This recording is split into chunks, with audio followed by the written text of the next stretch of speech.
Hi, I'm Emily Harper. They held celebrations without me, scrubbed my name from the family legacy, and told the world I'd walked away. But what they really did was steal the vineyard I'd poured my heart into. Burying my place in their story until one forgotten document, one quiet truth, turned their lies into my power. Ever been betrayed by the ones you loved most and faced the choice between justice or silence? Before we dive in, what time is it where you are, and where are you reading this from? Drop it in the comments, I read every one. It was a crisp Saturday in early October, the kind of day where the Carolina air feels sharp and golden. And the leaves along Providence Road glow like embers. I was driving back from a client meeting in downtown Charlotte. My old Toyota rattling softly when I passed my parents' house on Willow Bend Lane. Balloons bobbed in the breeze, tethered to the porch railing, and a sleek, professionally printed banner stretched across the facade. Celebrating Sarah Harper's 10 years leading Harper Vineyards. Sarah. Not my parents, not the family, just her. I pulled over a block away, 2 houses down, and sat still behind the wheel, my hands gripping the worn leather. The sting wasn't just the exclusion, it was the realization that I wasn't surprised. Growing up, I believed in balance. I thought if I worked hard, kept my head down, and showed up for the family, I'd matter. I'd spent years balancing the vineyard's books through lean seasons, staying up past midnight to reconcile invoices, driving to Raleigh for supplier meetings when no one else would. My parents called me the quiet one, their accountant daughter who kept things steady. But lately, being invisible wasn't a phase, it felt like their design. I watched a couple in pressed khakis step out of a Mercedes and head toward the house, their laughter carrying across the lawn. I drove away before anyone could spot me, the banner's bold letters burned into my mind. At home, in my small apartment off Sharon Road, I pulled a cedar box from under my bed. It was a relic of my childhood, filled with faded postcards from a family trip to Asheville, a high school yearbook with dog-eared pages, and a silver locket my grandfather William gave me when I turned 16. The locket was simple, engraved with a single W, its clasp still smooth despite the years. "This is for strength, Emily," he'd said, his voice steady as the vines he tended, his hands rough from decades of pruning. I'd worn it through college, through late nights at the vineyard, through every moment I doubted myself. Now, it felt heavier, a reminder of a promise I wasn't sure still held. I traced the W with my thumb, then tucked it back into its velvet pouch, sliding it under a pile of winter scarves. I wasn't ready to decide what it meant. That night, as I reheated leftover stir-fry, my phone buzzed with an unknown number. I almost let it go to voicemail, but a nagging instinct made me answer. "Emily, this is Laura Bennett," a calm, measured voice said. "I was your family's estate attorney before I retired. I'm calling about the trust paperwork, you never signed the transfer forms." I frowned, setting down my fork. "What forms?" A long pause. "They were sent to your apartment 3 months ago. Certified mail to your address in Charlotte." I hadn't seen a thing. Laura's tone softened, but there was an edge of concern. "Can we meet in person? There's something you need to see." The next morning, I drove to the post office on Randolph Road, the kind of place that smells like old paper and bureaucracy. The clerk, a woman with a tight bun and a name tag reading Marla, tapped at her computer. "Your name was removed from the mailbox temporarily," she said, squinting at the screen. "A change of service form, signed digitally by Sarah Harper." My ears rang, a dull hum that drowned out the chatter around me. "When?" I asked. 3 months ago. "It's back in your name now, but all mail was forwarded to Sarah Harper's address during that time." I nodded, thanked her, and walked back to my car, my breath shallow. Sarah had rerouted my mail. Why? By noon, I was at Laura's home office in Myers Park, a cozy space with floor-to-ceiling bookshelves, a worn leather chair, and the faint scent of lavender from a diffuser. Laura, a woman in her late 60s with silver hair and sharp eyes, greeted me with a wary smile. She led me to a small table by a window overlooking a magnolia tree. "I want to be clear," she began, her voice steady but kind. What I'm showing you is based on your parents' most recent instructions, but it may surprise you. She slid a manila folder across the table, its edges crisp. I opened it, my fingers cold. The document was a trust, notarized, with my parents' signatures, Margaret and Thomas Harper, inked in black. It transferred every acre of Harper Vineyards, the family home on Willow Bend, the Lake Norman cabin, and their retirement savings to Sarah. All of it. "This is everything," I whispered, my voice barely audible. Laura nodded, her expression softening. "I thought you'd seen this. It was sent to you." I shook my head, the room tilting slightly. "Laura, in the original trust, was I included?" She met my eyes. "Yes. As co-heir, 50% of the estate. That version is still in my records." She stood, walked to a small safe in the corner, and returned with a cream-colored envelope, sealed with a gold sticker. "This was meant for you," she said, handing it to me. "Your parents dropped it off themselves, a year before the new trust. Sarah was supposed to deliver it." My hands trembled as I broke the seal with a slow rip. Inside was a notarized copy of the original trust, dated 18 months ago, naming me as 50% co-owner of the vineyard, the properties, and the savings. My mother's signature, my father's, both clear as day. A sticky note in Laura's neat handwriting read, "For Emily. Copy retained." I stared at the page, my stomach dropping, my breath caught in my throat. This wasn't an oversight. It was a betrayal. "Take it home," Laura said gently, placing a glass of water beside me. "Process it first, Emily. Don't rush." I thanked her, my voice barely forming, and drove home, the envelope heavy on the passenger seat. My fingers twitched, itching to call someone, my parents, Sarah, anyone, but I wasn't ready to scream. Not yet. At home, I sat on the edge of my couch, the locket now in my hand, the trust open on my lap. I let myself cry, not the loud sobbing of heartbreak, but the cold, hollow cry of realizing something wasn't an accident. It was a strategy, a decision I hadn't been invited to weigh in on. In between tears, I started writing numbers on a legal pad. I'd lent $62,400 for vineyard repairs after a hailstorm in 2018, money I'd saved from freelance accounting gigs. I'd spent countless nights saving the business from tax audits, negotiating with creditors when the market dipped, driving to Raleigh for supplier contracts. Every time, my mother called it helping family, her voice warm, her smile reassuring. Apparently, family didn't include a seat at the table. The next afternoon, I drove to Harper Vineyards, the familiar rows of grapevines stretching under the Carolina sun like a painting I'd once loved. The tasting room, with its oak barrels and chalkboard menu, smelled of fermenting fruit and polished wood. My father was behind the counter, polishing a countertop with a rag, his flannel shirt rolled to the elbows. He looked up, his smile polite but distant, the kind you give a stranger. "Didn't expect you, Emily," he said, setting the rag down. I shrugged, forcing a casual tone. "Just stopping by." My eyes drifted to the wall where a bronze plaque once listed me as co-founder alongside Sarah, a gift we'd commissioned 10 years ago after a bumper harvest. My name was gone, replaced by a polished strip with just hers, my parents' names above. "New plaque?" I asked, my voice steady despite the knot in my chest. He didn't look up. "Sarah's been running things lately. She earned it." I bit the inside of my cheek, hard enough to taste copper. "So erasing me is a promotion now?" He shrugged, his eyes on the counter. "You've got your own life, Emily. Your accounting thing." "Right.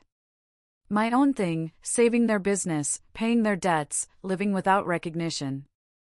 I walked out before I said something I couldn't take back. That evening, I sat at my kitchen table, a cup of chamomile tea cooling beside me, and pulled up the Mecklenburg County Clerk's online portal. I typed in the vineyard's address and clicked through the deed history.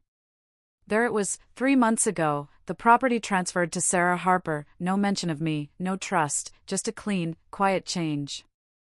A second document showed the Lake Norman cabin, a place where we'd spent summers fishing and laughing, also signed over to Sarah.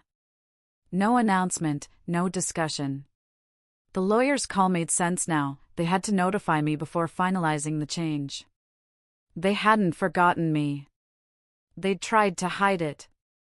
I walked outside, the trust document crumpled in my grip, and sat on the curb by my mailbox. The sky was turning pink, the sun dipping behind the neighbor's oak. I looked at my name on the trust again, Emily K. Harper, clear, formal, valid. They erased me, I muttered aloud, because they thought I wouldn't fight. My phone buzzed in my lap, a text from Sarah, "Don't stir things up, Emily. You were never cut out for this." The words weren't just cruel, they confirmed everything. And they lit a fire in me. I didn't sleep much that night. I lay in bed, the lamp casting shadows on the ceiling, rereading the trust, Sarah's text, my notes. By morning, I'd made a decision. Sunday dawned bright, the kind of Carolina sun that feels surgical, exposing every flaw. I skipped my usual routine, no makeup, no perfume, just a store-bought apple pie and a bottle of cheap Merlot, the bare minimum to meet the unspoken rule of bring something. I pulled into my parents' driveway, where cars were already parked for their weekly brunch, a ritual I'd once loved. Church friends in pastel cardigans milled about, their voices bright. Sarah greeted me at the door, her navy dress tailored to perfection, her smile as polished as the pearls at her throat. "Oh, you came," she said, taking the pie with a glance at my plain sweater and jeans.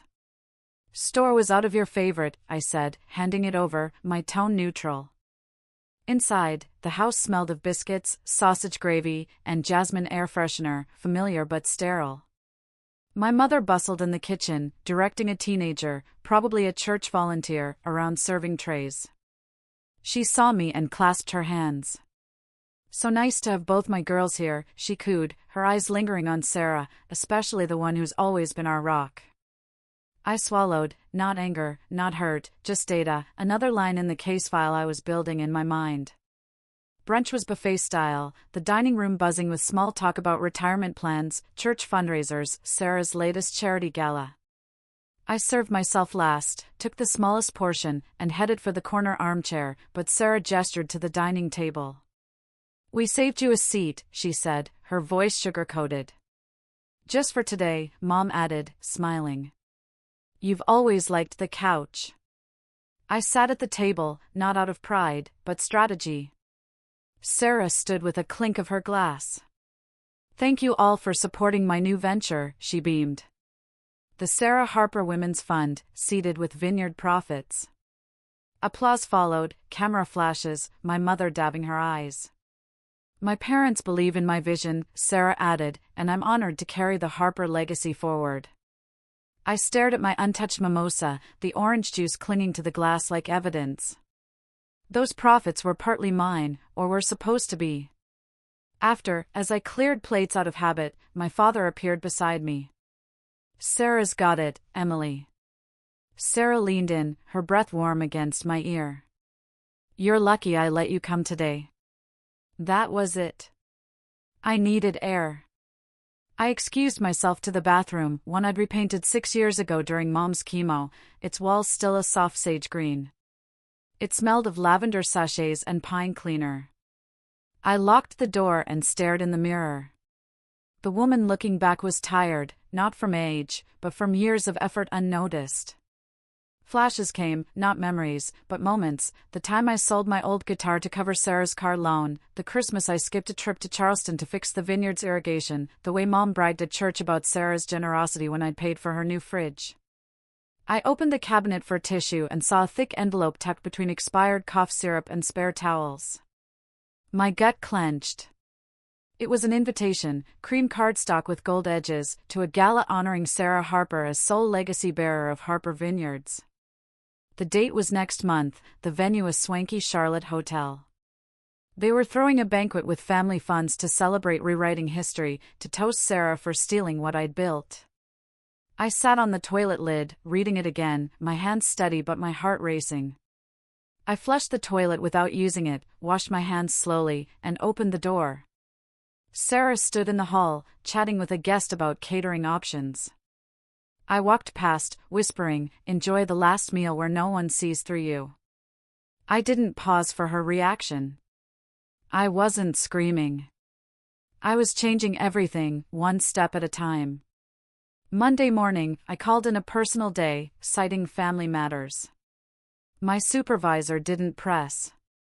I drove to the Mecklenburg County Courthouse, the air thick with the scent of coffee and bureaucracy. The line at the records office was short. I filled out a form for property records, my hand steady despite the sweat beading under my collar. 10 minutes later, the clerk slid a folder across the counter.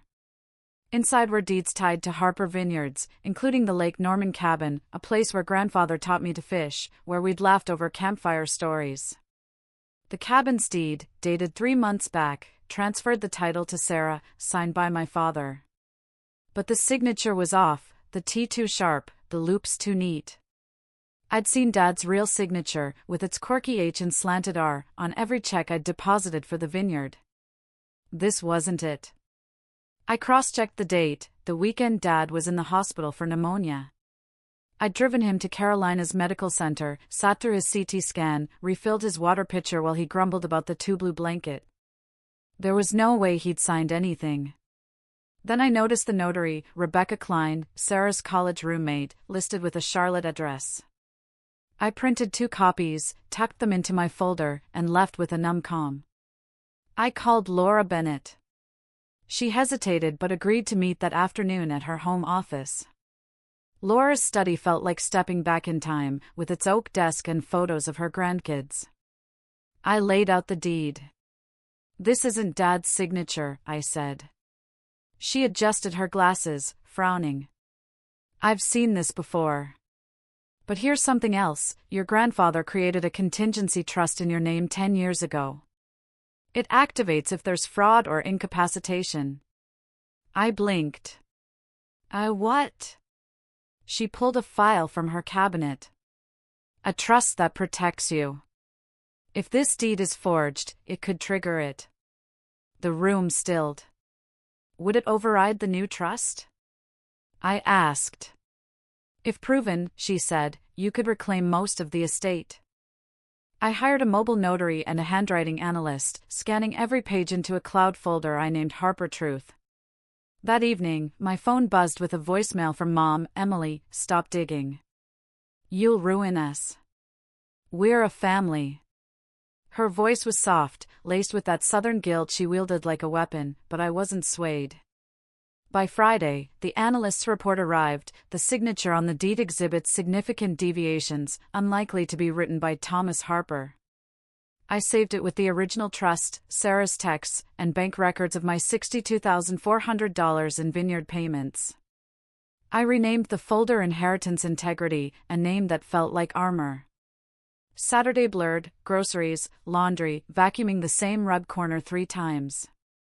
I was preparing, my body knowing it before my mind did. Sunday morning, a text from Sarah. "Mom wants brunch at the Vine Cafe." Neutral ground. No drama. I stared at it, then typed, "I'll be there." I wasn't going for peace. I was going to measure the gap between who they thought I was and who I'd become. The Vine Cafe in uptown Charlotte had glass walls and industrial lighting, overpriced croissants and underseasoned eggs, a place for people who love being seen.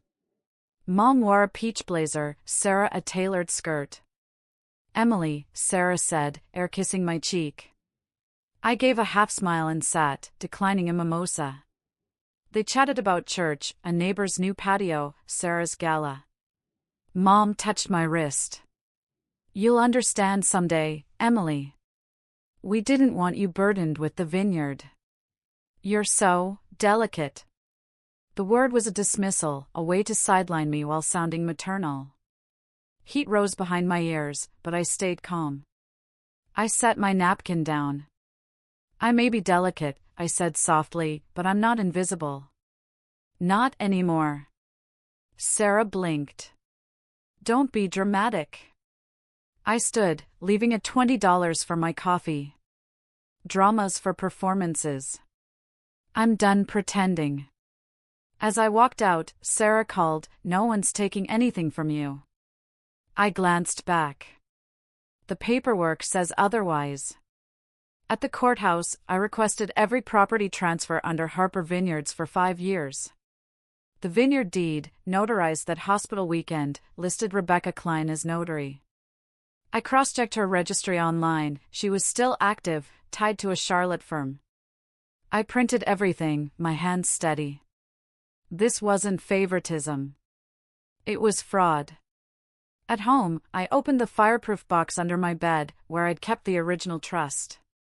In the event of my retirement or death, all assets passed to Emily K. Harper, sole daughter and heir. Dad's real signature, with its quirky H, stared back. I remembered him at the vineyard, saying, "One day, this'll be yours, Emily. You've earned it." I created a folder, Harper case, and added every file: the forged deed, Rebecca's record, my bank transfers, Mom's voicemail, a recording I'd saved of Sarah bragging about streamlining the estate. Mom's next voicemail came that night: "Emmy, we've moved on. Be grateful Sarah's handling things." I emailed Laura and Daniel Carter, a lawyer friend from a veterans housing project. Subject: Emily Harper, Trust Fraud Inquiry. I spent the night preparing, my black folder open on the kitchen table, every page ordered like ammunition. I ironed my blouse until it held no wrinkles, my resolve just as sharp. By noon, I pulled into my parents' driveway. The oak still shaded the porch, but the wind chimes were new, glass instead of brass, like they'd started fresh without me. Sarah opened the door, dressed in white, her smile a coronation. "Glad you made it," she said. Inside, Dad sat in his recliner, arms crossed. Mom perched on the couch, hands folded. A folder, not mine, sat on the coffee table. Sarah reached for it. "This is the final division agreement, reviewed by a mediator." I unzipped my case, laying out my documents. "This is the original trust," I said, "with both your signatures." Silence. "This is the forged deed, notarized by Rebecca Klein." I slid over her registry. "You know her, Sarah." Mom shifted. Dad looked older. "And this," I said, placing Daniel's letter, "confirms these transactions can be contested for fraud." Sarah scoffed. "You're bluffing." I met her eyes. "Then take me to court." She laughed. "You left for college and thought you were too good for us." I tilted my head. "I came back to remind you I don't need your permission to exist." Mom gasped. "You never said you wanted the vineyard, Emmy. We thought Sarah could handle it, quietly." I finished, compliantly. The phone buzzed. I put it on speaker. Daniel's voice: "Without resolution by Monday, we'll file for an injunction." No one spoke. As I turned to leave, I saw a photo on the shelf, a vineyard picnic, just Mom, Dad, and Sarah. But I'd been there, setting up the camera. I opened the frame. Behind the edited image was the real one, me grinning between them, sun in my eyes. I tucked it in my bag. They hadn't erased me completely. Just tried. The courthouse air was sharp, the beige courtroom stark. Sarah sat in a gray blazer, her smirk gone. Mom and Dad looked small in muted tones. I sat beside Daniel, who nodded without looking up. The judge called order. Daniel played the recording, Sarah's voice: "Emily's too soft. She won't check." Mom's laugh. Dad's murmur. The silence was suffocating. The judge leaned forward. "Verified?" Daniel nodded. "Time-stamped, legal." Sarah stood. "It's out of context." The judge snapped, "Sit down." I rose, holding a page. "This is what they forgot," I said. Daniel handed it to the clerk. "A clause in my grandfather's trust, giving me veto power over asset transfers until I'm 35. That's tomorrow." The judge nodded. Then, as of tomorrow, no transfers without your consent. Sarah hissed, "You knew?" Mom paled. Dad rubbed his brow. I pulled the locket from my pocket, its W catching the light. Grandfather taught me to prune vines, saying, "You're the one who'll keep this alive." The judge ruled, assets frozen. Investigation authorized. Mom whispered, "Emmy, please." I paused. "This isn't revenge," I said. "It's restoration." I walked out, the locket warm in my hand. The vineyard cottage was mine now, its deed in my name. I let myself in, the cedar scent wrapping around me like grandfather's hug. The kitchen window, where he'd hum over dishes, glowed with morning light. I stood there, still, and felt peace, not closure, just quiet. A knock startled me. Mrs. Ellis, the neighbor, held an envelope. "Found this in the vineyard mailbox. It's old. Grandfather's handwriting. Inside, his words, 'Emily, if you're reading this, things have shifted. I chose you because you protect, not possess. Speak softly, but stand tall. Love, Papa.'" I folded it, my breath steady. Mom's voicemail came later, "Emmy, we didn't see you until you left. I hope you're okay." No tears came. I wasn't angry, but I wasn't ready to forgive. In the study, now my reading room, I placed the locket on the mantel. It was me, the girl who thought love was earned. She lived here now, whole. Kids chased a kite down the road, their laughter free. I smiled. I wasn't chasing approval anymore. They thought I was dispensable, but I was the roots, the steady one, the one who knew what to keep. I stepped outside, locked the door, and paused under the sun. No goodbyes, just a life waiting. Sometimes, you don't slam the door. Walking away with your dignity is loud enough. This wasn't about revenge, it was about reclaiming my worth. Family isn't just blood, it's respect. Have you ever had to choose yourself, even when it hurt? Share your story below, and hit subscribe for more real-life tales that hit the heart.